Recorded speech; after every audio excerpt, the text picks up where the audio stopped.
Congress party Rajasthan में CM Ashok Gehlot और सचिन पायलट खेमे में संतुलन की कवायद कर रही है। इसी बीच राजस्थान में मंत्रिमंडल विस्तार की भी खबरें आ रही हैं, जिसे लेकर आज राजस्थान में विधायक दल की बैठक बुलाई गई है। बैठक के बाद मंत्रिमंडल विस्तार की स्थिति साफ हो पाएगी। देश में मेडिकल एजुकेशन के क्षेत्र में केंद्र सरकार ने ऐतिहासिक निर्णय लिया है। ऑल इंडिया कोड के तहत अंडर ग्रेजुएट, पोस्ट ग्रेजुएट और साथ ही मेडिकल और डेंटल शिक्षा में ओबीसी वर्ग के छात्रों को 27 और ईडब्ल्यूएस के छात्रों को 10% आरक्षण दिया जाएगा। इस निर्णय से मेडिकल और डेंटल शिक्षा में प्रवेश के लिए ओबीसी और आर्थिक रूप से कमजोर वर्ग के आने वाले 5,550 छात्र लाभान्वित होंगे। भारत के प्रधान न्यायाधीश एनवी रमन को 500 से अधिक लोगों और समूहों को पत्र लिखकर कथित पेगासस जासूसी मामले में उच्चतम न्यायालय द्वारा फौरन हस्तक्षेप किए जाने का आग्रह किया गया। उन्होंने भारत में इजरायल कंपनी एनएसओ के पेगासस स्पाईवेयर की बिक्री, हस्तांतरण के उपयोग पर रोक लगाने की भी मांग की है। चीन ने नई दिल्ली में अमेरिकी विदेश मंत्री एंटनी ब्लिंकन द्वारा तिब्बत आध्यात्मिक नेता दलाई लामा और प्रतिनिधि से मुलाकात करने को गुरुवार को कड़ी प्रतिक्रिया दी है और चीन की ओर से कहा गया है कि ये तिब्बत को अपना हिस्सा मानने और तिब्बत की आजादी का समर्थन नहीं करने की अमेरिका की प्रतिबद्धता का उल्लंघन है। भारत ने पाकिस्तान के कब्जे वाले कश्मीर पीओके में हाल में हुए चुनावों को खारिज कर दिया। साथ ही कहा कि यह दिखावे की कवायद कुछ और नहीं बल्कि पाकिस्तान द्वारा अपने अवैध कब्जे की सच्चाई को छिपाने की कोशिश है और इसलिए भारत ने इस मुद्दे को लेकर उसके समक्ष कड़ा विरोध दर्ज कराया है। जम्मू कश्मीर के सांबा जिले में 3 अलग अलग स्थानों पर संदिग्ध पाकिस्तानी ड्रोन मंडराते दिखे गए हैं और साथ ही ये जानकारी अधिकारियों ने गुरुवार को दी है कि अधिकारियों ने बताया कि ड्रोन गुरुवार रात करीब 8:30 बजे बारी ब्रह्मांड चलाव के साथ ही गगवाल इलाके पर देखा गया है। देश के पहाड़ी इलाकों में हो रही बारिश से भूस्खलन और बादल फटने की खबरें लगातार आ रही हैं। आज हिमाचल प्रदेश के सिरमौर पर भूस्खलन होने के कारण राष्ट्रीय राजमार्ग 707 बाधित हो गया है। हिमाचल प्रदेश के मंडी में भारी बारिश के चलते एक जगह टीन की छत गिर गई, जिससे कई कारें दब गई। बता दें कि पहाड़ी इलाकों में लगातार भूस्खलन की खबरें आ रही हैं। जम्मू कश्मीर समेत पहाड़ी राज्यों में लगातार हो रही बारिश से आवागमन भी प्रभावित हुआ है। बारिश के चलते Manali Leh national highway number 3 में लंबा जाम लग गया है। बता दें कि बारिश के चलते कई इलाकों में बादल फटने से भारी जनहानि हुई है। राजधानी दिल्ली में पिछले 5 दिनों से बारिश का दौर जारी है, जिसके चलते नदी नाले भी उफान पर हैं। वहीं दिल्ली के पास से गुजरती हुई यमुना नदी का जलस्तर भी बढ़ने लगा है। लगातार हो रही बारिश से जनजीवन पूरी तरह से प्रभावित है। देश की राजधानी दिल्ली के लिए मौसम विभाग ने ऑरेंज अलर्ट जारी कर दिया है। मौसम विभाग की ओर से कहा गया है कि आज भी दिल्ली में बारिश होने की संभावना है और मौसम विभाग ने कहा है कि दिल्ली एनसीआर में गुरुवार को अधिकतम तापमान 27.6 डिग्री सेल्सियस दर्ज किया गया है, जो कि सामान्य के बाद कम डिग्री बताया जा रहा है। छत्तीसगढ़ में पिछले 3 दिनों से लगातार झमाझम बारिश हो रही है। यहां अब तक 98.6 मिलीमीटर बारिश हो चुकी है और साथ ही 86% से अधिक है। अगर बात की जाए राजधानी रायपुर की तो 469.5 मिलीमीटर बारिश दर्ज की गई है। प्रदेश में 6 जिलों में सामान्य से अधिक बारिश हुई है, जबकि 15 जिलों में सामान्य और 5 जिलों में सामान्य से कम बारिश दर्ज की गई है। मौसम विभाग के अनुमान में आज छत्तीसगढ़ में अधिकांश स्थानों पर हल्की से मध्यम वर्षा के साथ ही गरज चमक के साथ छींटे पड़ने की संभावना बताई जा रही है। प्रदेश में कुछ स्थानों पर भारी बारिश होगी और तथा 1-2 स्थानों पर अति भारी बारिश हो सकती है। बैतूल के जनजातीय बहुल क्षेत्र भीमपुर ब्लॉक में ग्रामीण आज भी मूलभूत सुविधाओं के लिए वंचित हैं और ट्यूब से ताप्ती नदी को पार करते हुए ग्रामीणों का ये वीडियो इस बात का सबूत है। बता दें कि बारिश में भीमपुर ब्लॉक के अधिकांश ग्रामीण अंचल नदी नालों पर आई बाढ़ के चलते भीमपुर मुख्यालय और मुख्य मार्गों से कट जाते हैं। सीएम शिवराज सिंह चौहान आज दोपहर 3:30 बजे वीडियो कॉन्फ्रेंसिंग के जरिए कोविड-19 अनुकंपा नियुक्ति योजना के तहत अधिकारियों के साथ ही नियुक्ति पत्र वितरित करेंगे और साथ ही प्रधानमंत्री गरीब कल्याण अन्न उत्सव योजना की समीक्षा भी करेंगे और कामों की समीक्षा भी करेंगे। मुख्यमंत्री भूपेश बघेल ने विधानसभा की चंदेनी गोंदा की पुस्तक का विमोचन किया है। इस दौरान उनके साथ में विधानसभा अध्यक्ष चरणदास महंत, संस्कृति मंत्री और ताम्रध्वज साहू समेत प्रदेश सरकार के मंत्री तथा विधायक उपस्थित रहे। किताब में छत्तीसगढ़ के साहित्य और सांस्कृतिक जागरण के लिए ही गठित की गई संस्था चंदेली गोंदा और 4 दशक से पूर्व की यात्रा में बड़ी खूबसूरती के साथ सजाया गया है। छत्तीसगढ़ विधानसभा के मानसून सत्र का आज आखिरी दिन है। कल खाद और गोबर खरीदी के मुद्दे को लेकर जमकर हंगामा हुआ था। इसके साथ ही चंदूलाल चंद्राकर मेडिकल कॉलेज संबंधी विधेयक ध्वनिमत में पारित हुआ था। आज भी प्रदेश में कई मुद्दों को लेकर विधानसभा में हंगामे के आसार दिख रहे हैं। रामानुगंज के कांग्रेस विधायक बृहस्पति सिंह ने स्वास्थ्य मंत्री टीएस सिंहदेव के मामले में नोटिस का जवाब प्रदेश कांग्रेस कमेटी को दे दिया है। राजीव भवन पहुंचकर बृहस्पति सिंह ने कांग्रेस के संगठन महामंत्री रवि घोष को लिखित में नोटिस का जवाब सौंपा है। इससे पहले भी बृहस्पति सिंह विधानसभा के सदन में अपने बयान को लेकर खेद व्यक्त कर चुके हैं। सांसद गोमती साय ने दिल्ली में केंद्रीय मंत्री नितिन गडकरी से मुलाकात की है। सांसद ने कटनी गुमला नेशनल हाईवे 43 की बदहाली की तस्वीरें सड़क परिवहन मंत्री को दिखाई है और नेशनल हाईवे 153 की लेट लतीफी की जानकारी भी दी है। गोमती साय ने सड़क निर्माण के और भूमि अधिग्रहण के मुआवजा को लेकर भी बात रखी। ग्वालियर के सांसद विवेक सेजवलकर ने केंद्रीय उड्डयन मंत्री ज्योतिरादित्य सिंधिया से मुलाकात की है। साथ ही एयरपोर्ट और कार्गो हब बनाने को लेकर ज्ञापन सौंपा और एयरपोर्ट के विस्तार के संबंध में चर्चा भी की है। पत्थलगांव के टंगर गांव में लगने वाले स्टील प्लांट की स्थापना के लिए 4 अगस्त को जन सुनवाई आयोजित की गई है, जिसका ग्रामीण लगातार विरोध कर रहे हैं, जिन्हें मनाने के लिए एसडीएम पुलिस गांव पहुंच रहे हैं, जहां ग्रामीणों ने उनके खिलाफ जमकर नारेबाजी की, जिसे देखकर प्रशासन को वापस लौटना पड़ा। मध्य प्रदेश में सरकारी कर्मचारी संगठन ने अपने 1 दिवसीय सामूहिक हड़ताल के बाद अब सरकार को 2 हफ्ते की अल्टीमेटम दी है और साथ ही कर्मचारियों का कहना है कि अगर 2 हफ्तों में उनकी मांगे नहीं मानी जाती है तो वह अनिश्चितकालीन हड़ताल पर चले जाएंगे। मध्य प्रदेश में अधिकारी कर्मचारियों के आंदोलन को लेकर कांग्रेस ने अब शिवराज सरकार को घेरने की तैयारी शुरू कर दी है। कांग्रेसी कार्यकर्ता महंगाई भत्ता, वेतन वृद्धि समेत कई अन्य मांगों को लेकर राज्यपाल को ज्ञापन सौंपेंगे। पूर्व मंत्री और विधायक पीसी शर्मा के नेतृत्व में ये ज्ञापन सौंपा जाएगा। छत्तीसगढ़ पिछड़ा वर्ग आयोग अध्यक्ष पद को लेकर चल रहे विवाद मामले में अभी भी हाई कोर्ट में राहत नहीं मिली है। मामले में अब सुनवाई आगामी 12 अगस्त तक के लिए टाल दी गई है। बता दें कि हाई कोर्ट ने वर्तमान अध्यक्ष डॉक्टर सिया राम साहू के पक्ष में फैसला सुनाया था।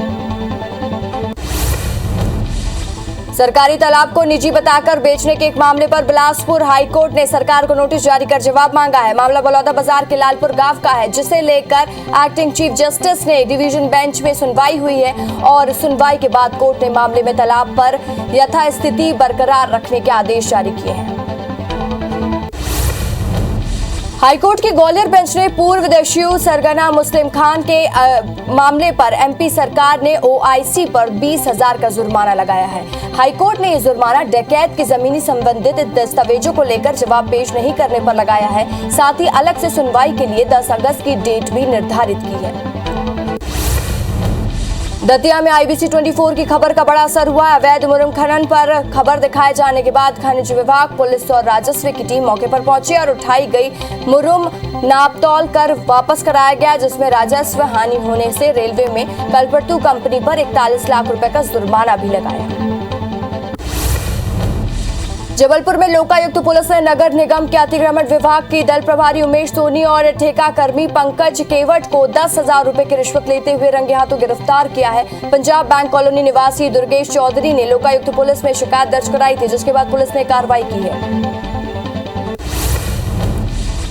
इंदौर के देवी अहिल्या यूनिवर्सिटी के खड़वा रोड स्थित विज्ञान भवन का पिछला हिस्सा अति खतरनाक घोषित किया गया है, लेकिन 3 साल बाद भी इस जर्जर भवन को तोड़ा नहीं गया। अब बारिश शुरू होने के बाद भी प्रबंधन इस पर ध्यान नहीं दे रहा है। विशेषज्ञों के मुताबिक विज्ञान भवन बहुत ही पुराना हो चुका है। प्रदेश सहित जिले में 2 अगस्त से स्कूल खुलने जा रहे हैं, लेकिन इसे लेकर अब तक प्रशासन की तैयारी पूरी नहीं देखी गई है और बिलासपुर में स्कूल खोलने के 3 दिन शेष हैं, लेकिन अब भी स्कूल खोलने की तैयारी केवल चर्चा में ही दिख रही है। 1.5 वर्ष से बंद स्कूलों में ना तो सैनिटाइज किया गया और ना ही कोविड गाइडलाइन को देखते हुए जरूरी व्यवस्थाएं बनाई गई हैं। सीएम शिवराज सिंह चौहान आज भोपाल में अहम बैठक करेंगे। दोपहर 3:30 बजे ये बैठक होगी, जिसमें प्रदेश के सभी कलेक्टर, एसपी, आईजी और कमिश्नर से सीएम चर्चा करेंगे। मीटिंग में कोरोना महामारी और कानून व्यवस्था की भी समीक्षा होगी। रायपुर के धमतरी रोड पर सड़क हादसे में एक शिक्षिका की मौत हो गई है। बताया जा रहा है कि तेज रफ्तार हाईवा ने शिक्षिका को चपेट में ले लिया और आरोपी ड्राइवर मौके से फरार हो गया। हादसा गुगनगंज थाना क्षेत्र इलाके की है। विदिशा जिले पर बेतवा नदी के पुल में 2 लोग नीचे गिर गए, जिसमें से एक नाबालिग लड़की को बचा लिया गया है। वहीं होमगार्ड का रेस्क्यू ऑपरेशन जारी है। जानकारी के मुताबिक सुबह करीब 6 बजे यह हादसा हुआ। रेस्क्यू की गई नाबालिग नदीपुरा की रहने वाली है। कटनी के गुदरी गांव में एक घर में शराब के नशे में धुत युवक घुसा और घर में मौजूद एक युवती और उसकी मां पर धारदार हथियार से हमला कर दिया, जिन्हें ग्रामीणों ने कटनी के निजी अस्पताल में भर्ती कराया, जहां उनकी हालत गंभीर बनी हुई है। दर पुलिस फरार आरोपी की तलाश में जुटी हुई है। बलरामपुर के नवाडी गांव में जमीनी विवाद को लेकर एक शख्स ने अपने भाई पर टांगी से जानलेवा हमला कर दिया, जिसे रामानुगंज सामुदायिक स्वास्थ्य केंद्र में लाया गया, लेकिन हालात ज्यादा गंभीर होने पर अंबिकापुर रेफर कर दिया गया। जबलपुर के सिहोरा में शिक्षिका की शिक्षक की हत्या की गुत्थी पुलिस ने सुलझा ली है। सिहोरा थाना पुलिस ने मामले में एक महिला सहित 4 आरोपियों को गिरफ्तार किया है। दरअसल मृतक के आरोपियों से अपनी खेती करवाई थी, लेकिन वे फसल बिक्री की आधी राशि देने के वादे से मुकर गया। पैसों को लेकर बड़े विवाद पर 4 आरोपियों ने उसकी गला रेतकर हत्या कर दी। कोरबा की कोतवाली पुलिस ने अनिकेत गोयल हत्या मामले में आरोपियों को गिरफ्तार कर लिया। पुलिस के मुताबिक शराब के नशे में विवाद के बाद दोस्तों ने ही गला दबाकर उसकी हत्या कर दी थी और सबूत मिटाने के लिए लाश को हसदेव नदी पर उसके मोबाइल को मालगाड़ी में फेंक दिया था। ग्वालियर पुलिस ने एक शातिर शराब और स्मैक तस्कर को गिरफ्तार किया है। साथ ही उसके पास से 5 लीटर जहरीली शराब भी बरामद की है और पुलिस के मुताबिक गिरफ्तार आरोपी पर हजीरा थाने में 12 केस दर्ज है। बदमाश स्कूल स्तर पर वॉलीबॉल में एमपी स्टेट के लिए कई मैच खेल चुका है, साथ ही मेडल भी जीत चुका है। भोपाल में 2 शातिर ठग सगरी हैं, जो कि महिलाओं से बातों में उलझाकर गहने को चपेट में ले लेते हैं। राजधानी के पिछले 1 हफ्ता के अंदर ही 3 मामले सामने आए हैं, लेकिन अभी तक पुलिस के पास आरोपियों से जुड़ा कोई ठोस सबूत नहीं मिला है। सिवाय सीसीटीवी फुटेज के पुलिस ने आरोपियों पर 30-30 हजार रुपए का इनाम भी घोषित किया है।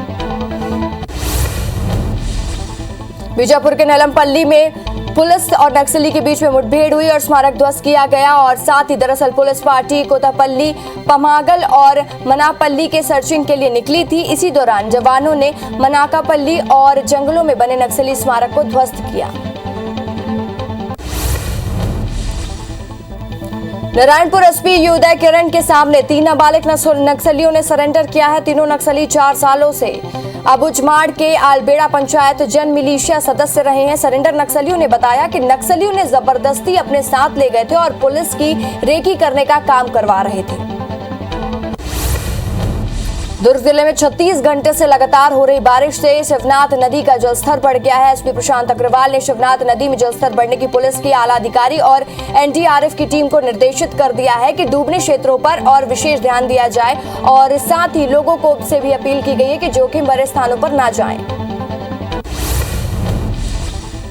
छत्तीसगढ़ सरकार ने राम वन गमन पथ के विकास का फैसला लिया है, जिसके तहत कोरिया के सीतामढ़ी को भी राम वन गमन शामिल किया गया है। इसके विकास के लिए 3 करोड़ 50 लाख की राशि स्वीकृत की गई है और जिस पर विधायक गुलाब कमरो ने सीएम भूपेश बघेल से पर्यटन मंत्री ताम्रध्वज साहू का आभार जताया है। कटनी में कांग्रेस नेताओं और समाजवादियों के साथ ही सहयोग से जसूजा अस्पताल पर ऑक्सीजन बैंक की शुरुआत की गई। इस दौरान समाज सेवी अर्जुन जज और विधायक के साथ ही मिलकर वहां नेता उपस्थित रहे। बालोद के दलीराजौरा क्षेत्र में भालू के बाद अब एक तेंदुए ने दस्तक दी है। लाल मैदान के ऊपर माइन क्षेत्र पर तेंदुए को देखा गया, जिससे आसपास के इलाके में दहशत फैल गई। लोग काफी डरे हुए हैं। बता दें कि यहाँ कुछ दिन पहले एक भालू घुस गया था। श्रीलंका ने भारत को आखिरी टी20 मैच में 7 विकेट से हरा दिया। इसी के साथ श्रीलंका ने 3 मैचों में से टी20 सीरीज के 2-1 से जीत ली है और श्रीलंकाई टीम ने भारत के खिलाफ पहली बार टी20 सीरीज जीती है। इससे पहले 7 सीरीज में भारत 6 जीत चुका है और भारत के पहले बल्लेबाजी करते हुए सिर्फ 81 रन बना पाए। श्रीलंका ने 3 विकेट खोकर 82 रन बनाकर मैच अपने नाम कर लिया। टोक्यो ओलंपिक में आज भारतीय खिलाड़ियों की शुरुआत शानदार रही। इसी कड़ी में भारत की महिला हॉकी टीम ने भी जीत के साथ आगाज किया। भारतीय हॉकी टीम ने ग्रुप स्टेज में ऑलराउंडर पे शिकस्त दी है और साथ ही भारतीय महिला हॉकी टीम ने आयरलैंड की टीम को 1-0 से हराकर मैच अपने नाम कर लिया है। महिला बॉक्सिंग के क्वार्टर फाइनल 2 में भारत की लवलीना बोरगोहेन ने चीन ताइपे के चीन चे नियन को 4-1 से हराया है। इसी के साथ ही भारत की लवलीना अब सेमीफाइनल पहुंच गई है। भारत को ओलंपिक में एक और पदक पक्का हो गया है।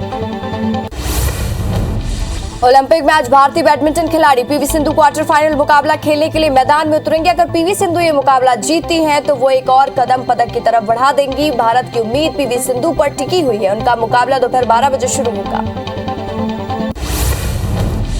टोक्यो ओलंपिक में आज भारतीय पुरुष हॉकी टीम का मुकाबला जापान की टीम के साथ होगा। दोपहर में खेला जाने वाला ये मुकाबला बेहद खास माना जा रहा है। अगर भारत ये मुकाबला जीतता है तो हॉकी में भारत से पदक की पक्का हो जाएगा।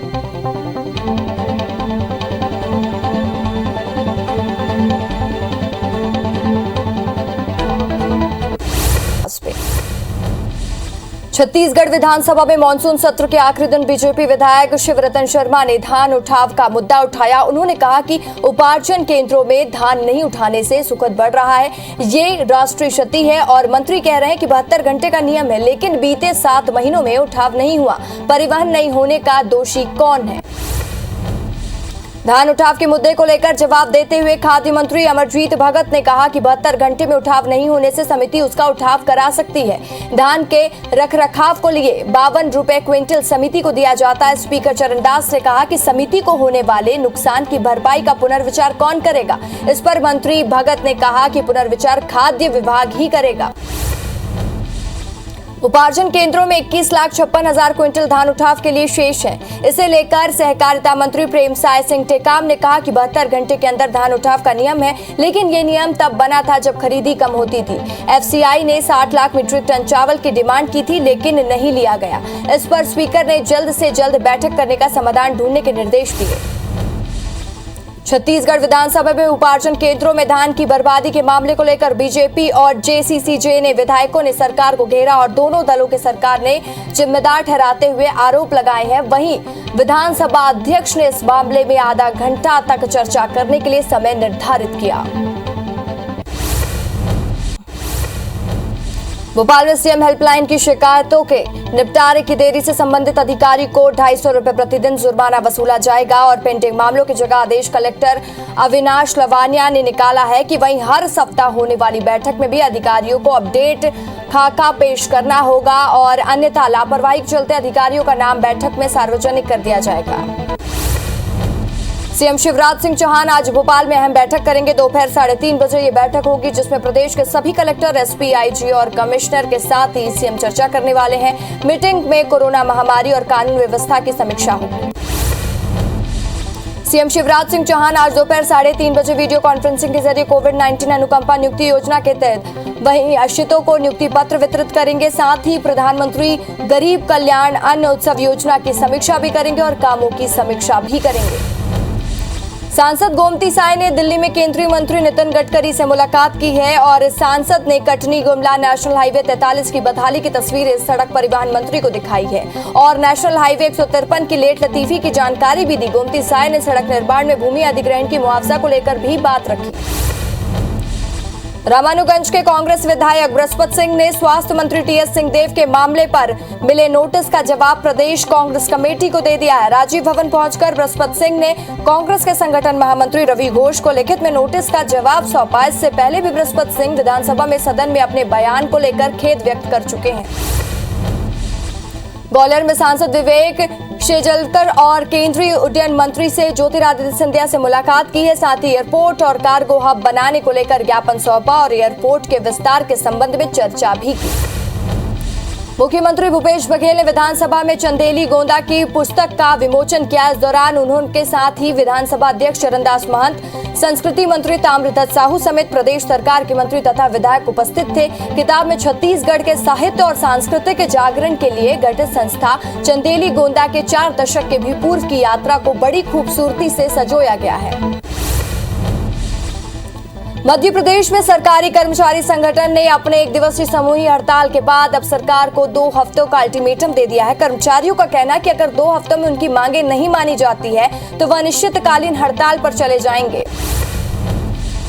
मध्य प्रदेश में अधिकारी कर्मचारियों के आंदोलन को लेकर कांग्रेस ने अब शिवराज सरकार को घेरने की तैयारी कर ली है, शुरू कर दी है। कांग्रेस कार्यकर्ता महंगाई भत्ता, वेतन वृद्धि समेत कई मांगों को लेकर राज्यपाल को ज्ञापन सौंपेंगे। पूर्व मंत्री और विधायक पीसी शर्मा के नेतृत्व में ज्ञापन सौंपा जाएगा। जशपुर जिला मुख्यालय पहुंचने के लिए पीडब्ल्यूडी द्वारा सड़क निर्माण का काम अधूरा है और चराईघाट पर डमेरा होते हुए जशपुर तक बनाई गई सड़क बनाने वाले ठेकेदार रफू चक्कर हो गए हैं और ठेकेदार की मनमानी के बाद विधायक यूडी मिंज ने विरोध के बाद काम रोक दिया गया था। सड़क के लिए स्वीकृत राशि खत्म होने के बाद पीडब्ल्यू के खिलाफ साथ ही ग्रामीणों का गुस्सा भी फूट पड़ा है। कर्नाटक के मुख्यमंत्री बसवराज बोम्मई आज दिल्ली दौरे पर है। बोम्मई दिल्ली दौरे पर पहुंच चुके हैं। आज वे दिल्ली में प्रधानमंत्री नरेंद्र मोदी से मुलाकात करेंगे। बता दें कि बसवराज को कर्नाटक में येदियुरप्पा की जगह नया सीएम बनाया गया है। भोपाल में उपचुनाव को लेकर बैठक करने के बाद पीसीसी चीफ कमलनाथ दिल्ली के लिए रवाना हो गए हैं। संभावना जताई जा रही है कि वह संभावित प्रत्याशियों को लेकर वे आला कमान से चर्चा कर सकते हैं। बता दें कि खंडवा लोकसभा सीट को लेकर कल बैठक हुई थी। मीटिंग में रेगांव, पृथ्वीपुर, जोबट विधानसभा के लिए भी रणनीतियों पर चर्चा की गई थी। Central board of secondary education यानी सीबीएसई आज 12वीं बोर्ड के नतीजे जारी करेगा। दोपहर 2 बजे 12वीं बोर्ड परीक्षाओं के रिजल्ट घोषित किए जाएंगे। इस साल 12वीं का रिजल्ट 30-30-40 के फॉर्मूले पे तय किया गया है। बता दें कि सुप्रीम कोर्ट ने रिजल्ट जारी करने के लिए 31 जुलाई तक की डेडलाइन दी थी। जम्मू कश्मीर के सांबा जिले में 3 अलग-अलग स्थानों पर संदिग्ध पाकिस्तानी ड्रोन दिखे गए हैं और साथ ही ये जानकारी अधिकारियों ने गुरुवार को दी है। अधिकारियों ने बताया कि ड्रोन गुरुवार रात करीब 8:30 बजे बारी ब्रह्मांड इलाके के गगवाल इलाके में देखा गया है। पश्चिम बंगाल में लगातार हो रही बारिश की वजह से भूस्खलन की घटना लगातार सामने आ रही है। ये घटना देर रात हुई है, जिसके बाद कलिम्पोंग के राष्ट्रीय राजमार्ग 10 पूरी तरह से बाधित हो गया। इस घटना के बाद लोग डर की वजह से रात भर सोए नहीं थे। देश के पहाड़ी इलाकों में हो रही बारिश से भूस्खलन और बादल फटने की खबरें लगातार सामने आ रही है। आज हिमाचल प्रदेश के सिरमौर जिले में भूस्खलन होने से राष्ट्रीय राजमार्ग 707 बाधित हो गया है। हिमाचल प्रदेश के मंडी में भारी बारिश के चलते एक जगह टीन की छत गिर गई, जिससे कई कारें दब गई। बता दें कि पहाड़ी इलाकों में लगातार भूस्खलन की खबरें सामने आ रही हैं। जम्मू कश्मीर समेत पहाड़ी राज्यों में लगातार हो रही बारिश से आवागमन भी प्रभावित हो रहा है। बारिश के चलते Manali Leh national highway number 3 में लंबा जाम लग गया। बता दें कि बारिश के चलते कई इलाकों में बादल फटने से भी भारी जनहानि हुई है। कांवड़ यात्रा रद्द होने की वजह से अयोध्या में दुकानदारों को झटका लगा है। दुकानदारों का व्यवसाय पूरी तरह से ठप हो गया है। दुकानदारों के मुताबिक रोज 10 से 15 हजार का नुकसान हो रहा है। कोविड महामारी की वजह से पिछले 2 साल से दुकानदारों की कमाई बंद है। राजधानी दिल्ली में पिछले 5 दिनों से बारिश का दौर जारी है, जिसके चलते नदी नालों भी उफान पर है। वहीं दिल्ली के पास से गुजरती हुई यमुना नदी का जलस्तर भी बढ़ने लगा है। लगातार हो रही बारिश से जनजीवन पूरी तरह से प्रभावित है।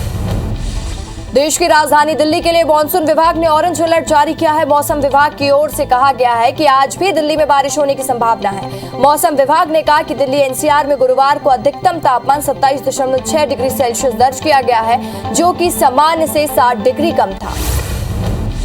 छत्तीसगढ़ में पिछले 3 दिनों से लगातार झमाझम बारिश हो रही है। यहां अब तक 98.6 मिलीमीटर बारिश हो चुकी है, 86% से अधिक है। जो कि अगर बात करी जाए राजधानी रायपुर की तो 469.5 मिलीलीटर बारिश हुई है और साथ ही प्रदेश में 6 जिलों पर सामान्य से अधिक बारिश हुई है, जबकि 15 जिलों में सामान्य और 5 जिलों में सामान्य से कम बारिश दर्ज की गई है। मौसम विभाग के अनुसार से आज भी छत्तीसगढ़ में अधिकांश स्थानों पर हल्की से मध्यम वर्षा हो सकती है और गरज चमक के साथ होगी और प्रदेश के कुछ स्थानों पर भारी बारिश होने तथा 1-2 स्थानों पर अति भारी बारिश होने के चरम भारी बारिश होने की संभावना जताई है। कोरबा में भारी बारिश की वजह से हसदेव नदी उफान पर है। बागो बांध के जलस्तर 355 मीटर तक पहुंच गया। इस बार 72% पानी का भराव हुआ। अगर ऐसे ही लगातार बारिश हुई तो बांध के गेट खोलने पड़ सकते हैं और फिलहाल 2 नहरों के माध्यम से पानी किसानों के खेतों में छोड़ा जा रहा है। बैतूल के जनजाति बहुल क्षेत्र भीमपुर ब्लॉक पर ग्रामीण आज भी मूलभूत सुविधाओं से वंचित हैं। ट्यूब की ताप्ती नदी को पार करते हुए ग्रामीणों का ये वीडियो इस बात का सबूत है। बता दें कि बारिश में भीमपुर ब्लॉक के अधिकांश ग्रामीण अंचल नदी नालों में आई बाढ़ के चलते भीमपुर मुख्यालय और मुख्य मार्गों से कट जाते हैं। जबलपुर में अभी बरगी बांध के गेट नहीं खोलेंगे। वहीं पानी की आवश्यक नहीं कम है और साथ ही बांध में रोजाना 50 से 60 सेंटीमीटर पानी की वृद्धि हो रही है। पानी अभी अपने अधिकतम स्तर पर नहीं पहुंचा। ऐसे में बांध के जलभराव इलाकों पर तेज बारिश होने पर बरगी बांध प्रशासन गेट खोलेगा। लगातार हो रही बारिश से बिलासपुर के प्रमुख बैरक डैम, जलाशय और नदी नाले लबालब हो गए हैं। खूटा घाट बांध और खारंग जलाशय में वेस्ट वियर और ओवरफ्लो भी शुरू हो गया है। यही नहीं, अरपा में भी लगातार नदी में पानी छोड़ा जा रहा है। बिलासपुर में अब तक 627 मिलीमीटर वर्षा हो चुकी है। घोंगा में मियारी जलाशय के साथ ही जलभराव देखा गया है।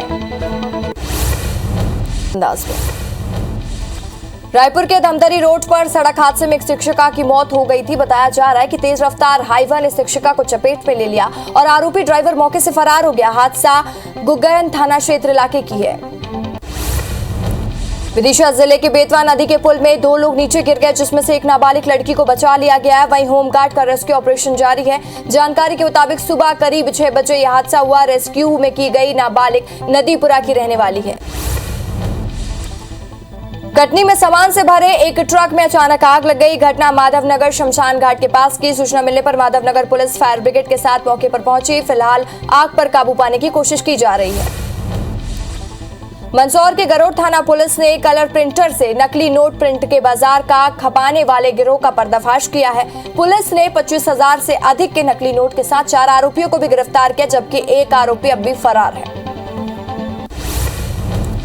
ग्वालियर में नाबालिग का अपहरण कर दुष्कर्म करने वाले आरोपी को पुलिस ने गिरफ्तार कर लिया। आरोपी युवक नाबालिग का अपहरण कर उससे आगरा के एक होटल में ले गया, जहां उसके साथ हैवानियत करता रहा। गिरफ्तार आरोपी नाबालिग का रिश्तेदार ही है। नारायणपुर एसपी युदेव किरण के सामने 3 नाबालिग नक्सलियों ने सरेंडर किया। तीनों नाबालिग 4 सालों से अबुझमाड़ के आलबेड़ा पंचायत जन मिलिशिया सदस्य रहे हैं। सरेंडर नक्सलियों ने बताया कि नक्सली उन्हें जबरदस्ती अपने साथ ले गए थे और पुलिस की रेकी करने का काम करवा रहे थे। दुर्ग जिले में 36 घंटे से लगातार हो रही बारिश से शिवनाथ नदी का जलस्तर बढ़ गया है। एसपी प्रशांत अग्रवाल ने शिवनाथ नदी में जलस्तर बढ़ने के बाद पुलिस के आला अधिकारी और एनडीआरएफ की टीम को निर्देशित कर दिया है कि डूबने क्षेत्र पर और साथ ही विशेष ध्यान दिया जाए। साथ ही लोगों से भी अपील की है कि जोखिम भरे स्थानों पर न जाएं। छत्तीसगढ़ सरकार ने रामवन गमन पथ के विकास का फैसला लिया है, जिसके तहत कोरिया के सीतामढ़ी में रामगन पथ के साथ शामिल किए गए हैं। इसके विकास के लिए 3 करोड़ 50 लाख की राशि स्वीकृत की गई है, जिस पर विधायक गुलाब कमरो ने सीएम भूपेश और पर्यटन मंत्री ताम्रध्वज साहू का आभार जताया। कटनी में कांग्रेस नेताओं और समाज सेविकों के सहयोग से जासूजा अस्पताल में ऑक्सीजन बैंक की शुरुआत की गई। इस दौरान समाज सेवी अर्जुन जासूजा, विधायक बड़वारा बसंत सिंह, कांग्रेस के वरिष्ठ नेता उपस्थित रहे। बालोद के दलीराजहरा क्षेत्र में भालू के बाद अब एक तेंदुए ने दस्तक दे दी है। लाल मैदान के ऊपर माइंस क्षेत्र पर तेंदुए को देखा गया है, जिससे आसपास के इलाके में दहशत फैल गई है। सागर में 5 किलोमीटर दूर अफसिल कचरा प्लांट इलाके पर एक तेंदुआ घूमता हुआ देखा गया है। कचरा प्लांट का जायजा लेने के लिए बुंदेलखंड मेडिकल कॉलेज के कर्मचारी और डॉक्टर ने तेंदुए का वीडियो भी बनाया और सोशल मीडिया पर शेयर किया। चीन ने नई दिल्ली में अमेरिकी विदेश मंत्री एंटनी ब्लिंकन द्वारा तिब्बत आध्यात्मिक नेता दलाई लामा के साथ ही प्रतिनिधि से मुलाकात करने का गुरुवार को कड़ी प्रतिक्रिया की है। चीन की ओर से कहा गया है कि ये तिब्बत को अपना हिस्सा मानने और तिब्बत की आजादी का समर्थन नहीं करने की अमेरिका की प्रतिबद्धता का उल्लंघन है। श्रीलंका ने भारत को आखिरकार T20 में 7 विकेट से हरा दिया। इसी बीच श्रीलंका ने 3 मैचों में T20 सीरीज के 2-1 से जीत ली है मैच और साथ ही श्रीलंका टीम की भारत के खिलाफ पहली बार T20 सीरीज जीती है। इससे पहले 7 सीरीज से भारत 6 सीरीज जीती है और भारत ने पहले बल्लेबाजी करते हुए सिर्फ 81 रन बनाए। श्रीलंका ने 3 विकेट खोकर 82 रन बनाकर मैच अपने नाम कर लिया। टोक्यो ओलंपिक में आज भारतीय खिलाड़ियों की शुरुआत शानदार रही है। इसी कड़ी में भारत की महिला हॉकी टीम ने भी जीत के साथ आगाज किया। भारतीय हॉकी टीम ने ग्रुप स्टेज पे आयरलैंड को शिकस्त दी है। भारतीय महिला हॉकी टीम ने आयरलैंड की टीम को 1-0 से हराकर मैच अपने नाम किया। महिला बॉक्सिंग के क्वार्टर फाइनल 2 में भारत की लवलीना बोरगोहेन ने चीन की ताइपे चिंगचे-नियन को 4-1 से हराया। इसी के साथ ही भारत की लवलीना अब सेमीफाइनल पहुंच गई है। अब भारत को ओलंपिक में एक और पदक पक्का हो गया है। केंद्रीय खेल मंत्री अनुराग ठाकुर ने लवलीना को शुभकामनाएं दी। लवलीना को टोक्यो ओलंपिक में शानदार प्रदर्शन के लिए शुभकामनाएं दी हैं। टोक्यो ओलंपिक में आज भारतीय पुरुष हॉकी टीम का मुकाबला जापान की टीम के साथ होगा। दोपहर में खेला जाने वाला ये मुकाबला बेहद खास माना जा रहा है। अगर भारत ये मुकाबला जीतता है तो हॉकी में भारत से पदक की पक्का हो सकता है। दुनिया भर में कोरोना के मामले 19 करोड़ 73 लाख के पार हो गए हैं। वहीं कोरोना से मौत का आंकड़ा 42 लाख 13 हजार के पार हो गया। दुनिया भर में 17 करोड़ 84 लाख से ज्यादा मरीज कोरोना को हराकर स्वस्थ हो चुके हैं। वहीं दुनिया भर में एक्टिव मामले 1 करोड़ 46 लाख के पार हो गए हैं। हालांकि कोरोना के डेल्टा प्लस वेरिएंट ने कई देशों की चिंता भी बढ़ाई है। इजराइल में 60 साल से ऊपर के लोगों को कोरोना वैक्सीन का तीसरा डोज दिया जाएगा। अगले हफ्ते से ये प्रयोग शुरू होगा और इजराइल स्वास्थ्य मंत्रालय ने गुरुवार को ये जानकारी दी है। यहाँ 3 महीने से वैक्सीन की जानकारी 16% की गिरावट दर्ज की गई है। भारत में भी मिक्स एंड मैच वैक्सीन को लेकर जल्दी ट्रायल शुरू हो सकता है। कोवैक्सीन और कोविशील्ड के डोज को मिक्सिंग को लेकर ट्रायल की मंजूरी देने की सिफारिश की गई है। सूत्रों के मुताबिक सेंट्रल ड्रग्स के साथ कंट्रोल ऑर्गेनाइजेशन के एक्सपर्ट पैनल ने मंजूरी को लेकर सिफारिश की है।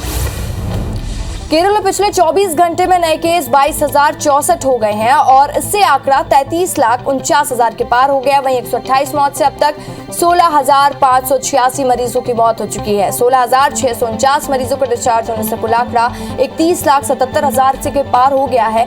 और हालांकि कोरोना के बढ़ते मामलों को देखते हुए प्रशासन ने वीकेंड लॉकडाउन का ऐलान कर दिया है। मध्य प्रदेश में 18 नए केस के साथ अब तक 7,91,796 मरीज मिले हैं। वहीं मौत का कुल आंकड़ा 10,513 हो गया। प्रदेश में 18 मरीजों के डिस्चार्ज होने से कुल आंकड़ा 7,81,153 पहुंच गया है। राज्य में एक्टिव मरीजों की संख्या घटकर 130 पहुंच गई है। प्रदेश में कोरोना की तीसरी लहर से बचने सारे उपयोग किए जा रहे हैं।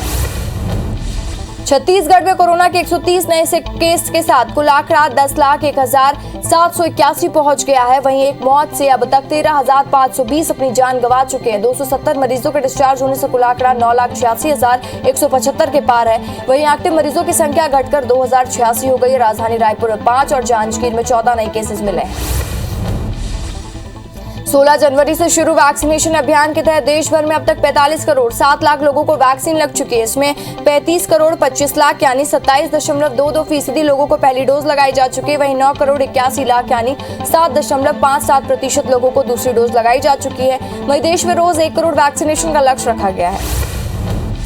एमपी में वैक्सीन की दोनों डोज लगाई जा रही है। इससे प्रदेश में वैक्सीनेशन का आंकड़ा 3 करोड़ 8 लाख के पार पहुंच गया। प्रदेश में अब तक 2 करोड़ 58 यानी 35.29% से पहली डोज लगाई जा चुकी है। वहीं लगभग 6.81% यानी 49,98,000 लोगों को दूसरी डोज लगाई जा चुकी है।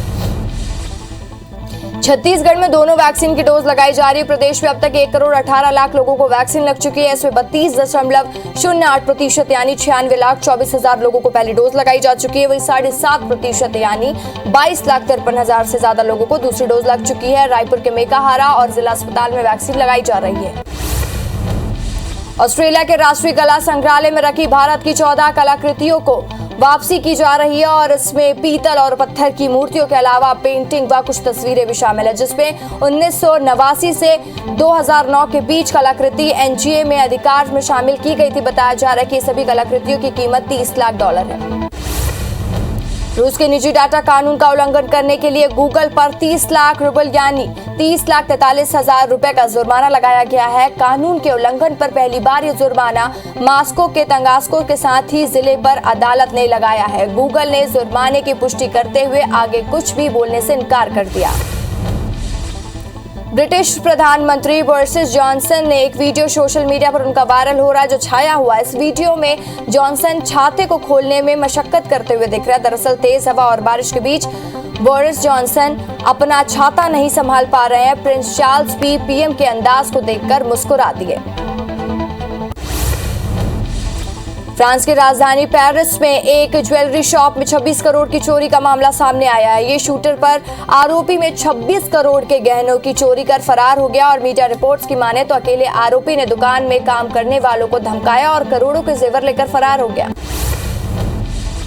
ओडिशा के बलांगीर जिले पर ग्रामीण इलाके पर विकास की बागडोर देखने को मिल रही है और बिना सरकारी मदद के लकड़ी के ओवरब्रिज का निर्माण किया गया ताकि बारिश के दिनों में गांव का संपर्क शहरी इलाकों से ना टूटे।